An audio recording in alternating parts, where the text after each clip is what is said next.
spent a bit of time today just taking the roof lining out of the van. Obviously, because it was a minibus, it was finished at quite a high standard, so I don't really want to lose too much of this trim. You can see this trim, and but the roof, obviously, I don't like because it's dated and fashioned.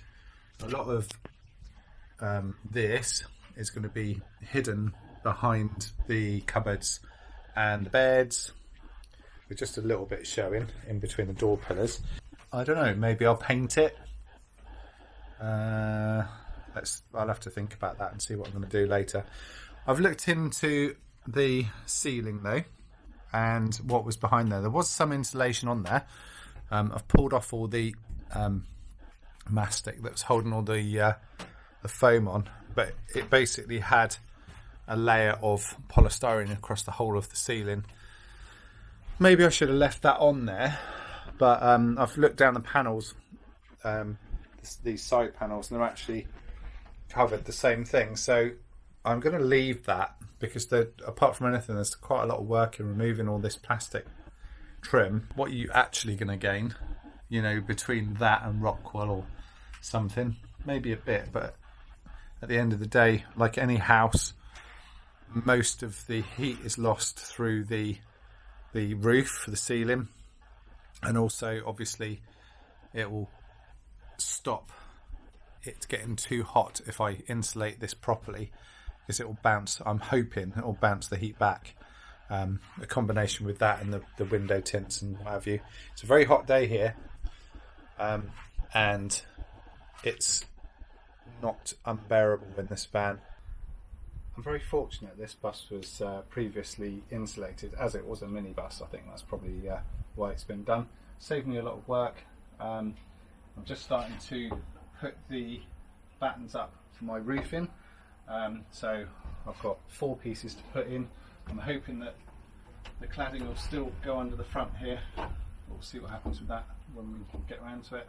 So I'm going to use silicone and just a few screws just to tack this up in place, and hopefully that will do the job until it dries. So I'm only going to put 3 screws in here. I might withdraw them after the silicone has gone off, because I don't want at any point when I put the cladding up, for the screws for the cladding to hit the screws I put in the wood. So I'll just mark roughly where I want the holes to go. Also in places I know there's metal, so I can screw the screws into. And it's all a bit of trial and error at the moment. We just have to see how we're going on. See what happens.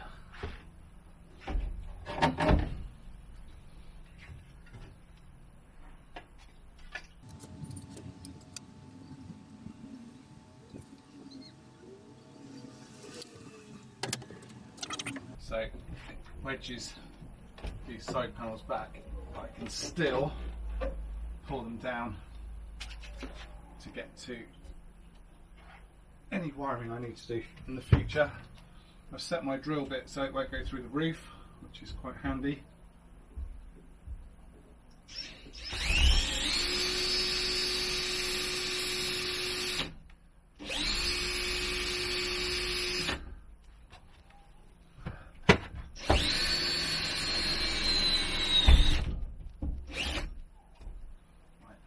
One in.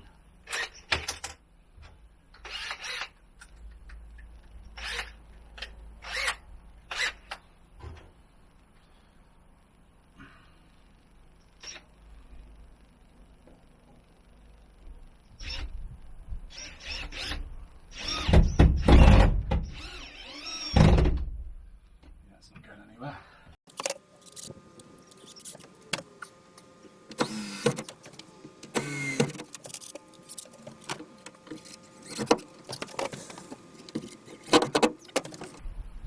One down, 3 to go.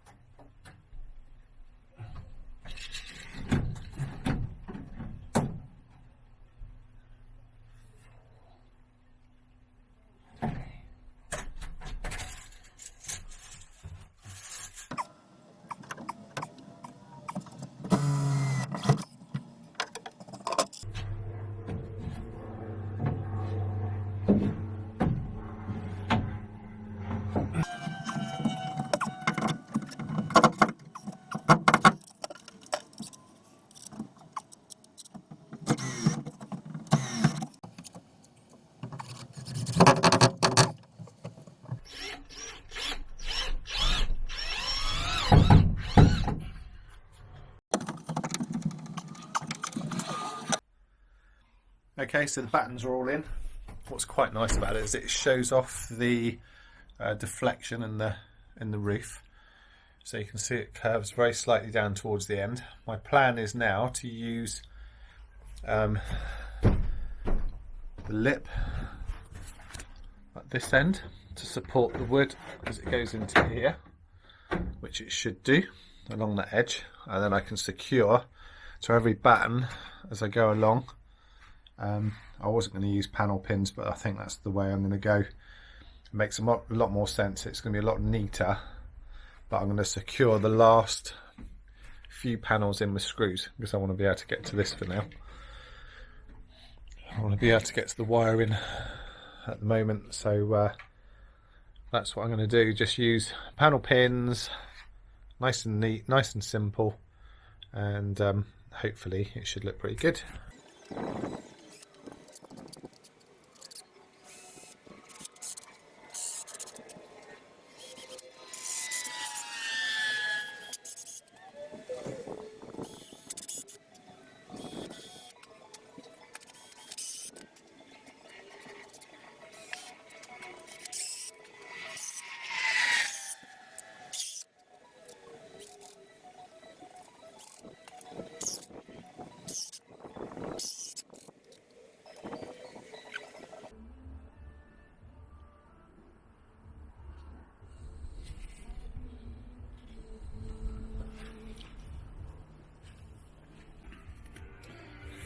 Okay, before we go any further, this is what I'm up to. So we started installing the cladding on the roof, on the ceiling. The next two pieces I cut incorporate the spotlights, so I've got to be a little bit more careful with these. But each panel, I don't know if you can see here, I'm using hidden pins, hidden nails to hold the panel up. Okay, so this is the piece of furniture I have bought to start building my interior off of. This is basically going to be the cornerstone for my whole interior. It is heavy, but at the end of the day, this vehicle was a minibus. Each set of 2 seats that I took out weighed more than this unit, and it would normally carry, or could carry, up to 16 people. So I'm not going to be too bothered about that. I'm not going to go mad with weight after this. This is the heaviest piece that's going in there, but like I say, everything is going to be built around this. So the plan is, it's a nice bit of furniture actually. It's almost a shame to do anything with it. It's better than what I've got in my house. But this worktop needs sanding down and cleaning. It's a beautiful piece of oak, and the rest of it I'm going to paint white from basically the worktop down. I might keep the legs the same colour. I'm going to try and see what it looks like with the wooden carcass to begin with, and then we'll go from there. So first of all, I've already removed the handles. I've given the drawers a quick rub down, and now I'm going to give the cupboard fronts a rub down too.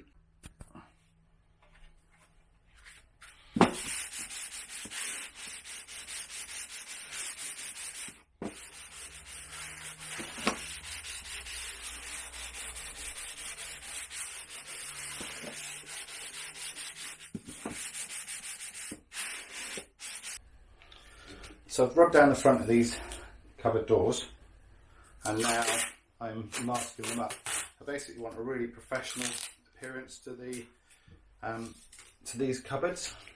Obviously, it's, like I said to you, it's a very nice piece of furniture, so it's not something I want to rush or, you know, ruin.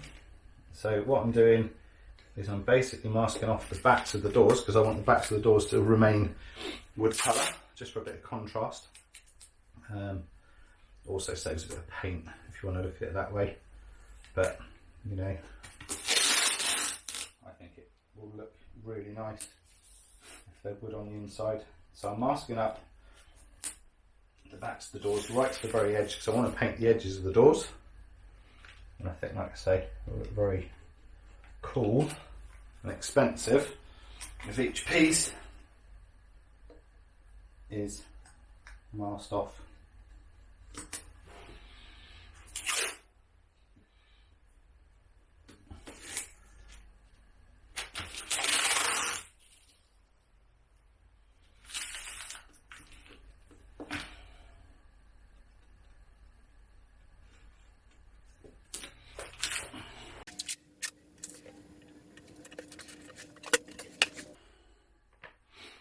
Okay, so here I'm just filling in the handle holes on all the cupboards.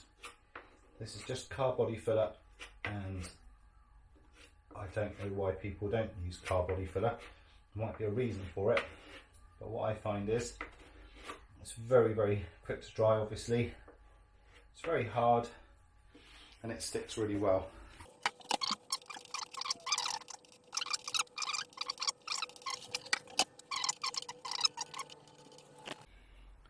Okay, just to show you where I am at the moment and what I'm up to. Okay, the cupboard fronts and the drawers are prepped and masked up.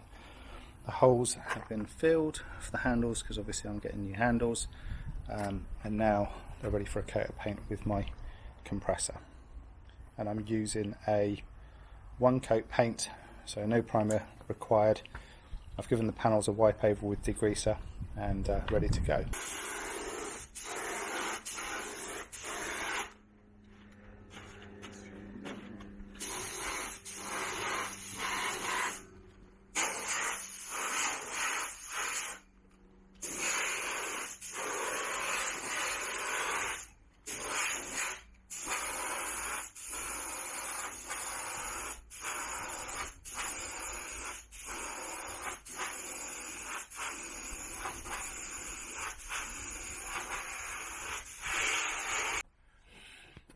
Well, I'm working more inside the van today, doing a bit of electrics, and I've obviously run my spotlights in at the moment, so I wanted an independent switch inside the van so I could turn up the lights on and off as I got inside the van.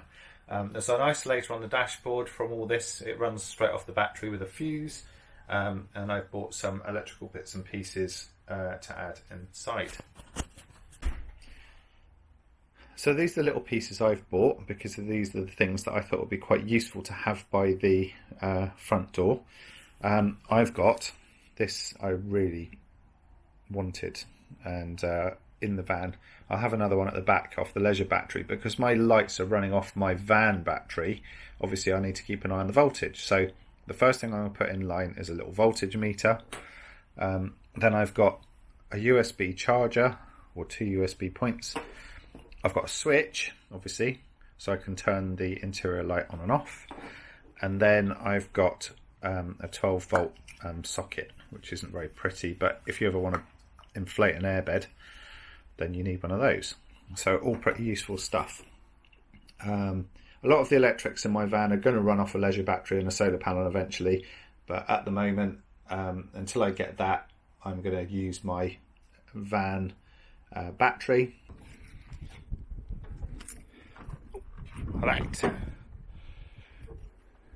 Right, so this is where we are now. We can turn it on our isolator switch. Hello.